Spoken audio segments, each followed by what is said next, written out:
Okay, this is the electric meter. It's below grade. I can see that we have one grounding wire right in here. Probably got a second bond in the wall, that usually happens. Single ground looks like it's properly buried.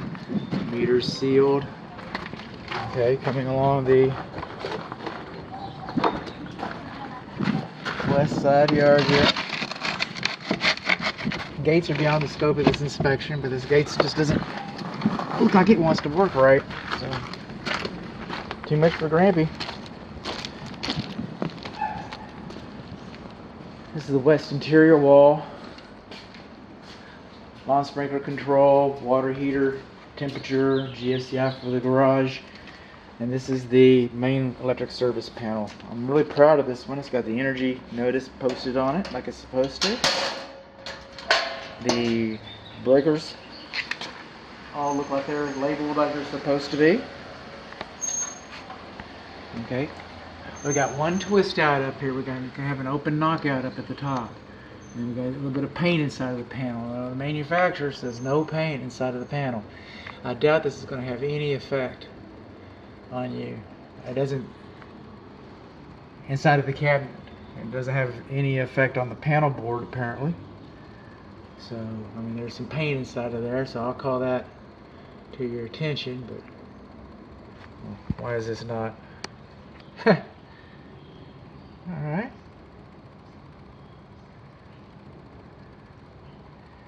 Having some technical difficulties here. Bear with me. We have to go to alternative methods here. We can do that. We've got that. I thought we did. Alright, electric wires are not supposed to be in contact with the panel cover. Every one of them? Every light I got? Really? Not supposed to have more than a 1/16 of an inch gap between the panel and the wall. The cabinet is supposed to be nailed in, not screwed in. Screws are faster and tighter, I get that. But they don't have the same shear strength. There we go. They don't have the same shear strength that nails do. So if this structure was to experience, for example, a tornado, we have those around here every once in a while, this cabinet would stand a better chance. You already got a bad day. You're already getting blown up by a tornado. I get that.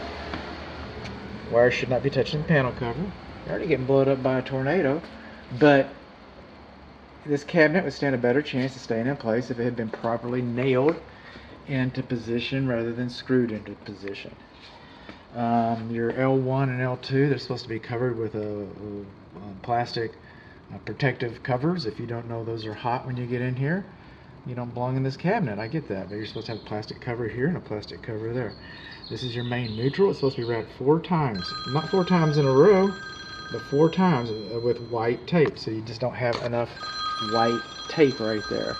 And again, if you don't know that's the main neutral, then good home, this is Bud.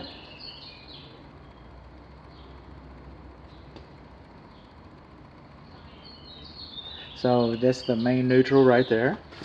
So what did we learn today? What did we learn about our cabinet? We learned that we got a main disconnect. We learned that it's 200 amps. We learned that it's on the west interior wall. We learned that we've got a little bit of paint inside of the cabinet, and we've got one of our twist outs or our knockouts is loose right there. We learned that we got wires touching the cabinet. We learned that we got larger than an 1/18 of an inch gap right there. We learned that the cabinet was improperly secured with screws instead of nails.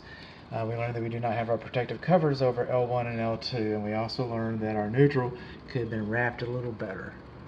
And that's about it. Now these are GFCIs and AFCIs, and when they're in an occupied home, and this is an occupied home, so when they're in an occupied home, then they are only visually inspected. Now I tripped the exterior one, because I did that. That's my job. But the AFCIs in the bedrooms, we're not going to go there. You can see that white hot right there for the air conditioning system. I guess it's for the air conditioning system. Something at 60 amps, probably the heater. I don't know. We'll read it. But that tape's coming off, but it does have black tape on it, so you can't really knock it for that. What are we going over here? Furnace. Okay, so I guess we got an electric furnace. Okay, the AC is this bottom left one right here. It's 40 amps. What's our AC rated for? AC is rated for 40 amps, so the air conditioning system is properly rated. I know I went a little fast, but all this is going to be in the inspection report. You know, on a scale of relevance, yeah, you don't want the wires touching. It'd been nice if been nailed in. A little paint, a little knockout probably should be taken care of. You know, I don't like to discount my work, but for what I do, this is a fairly straight installation. That's the truth too.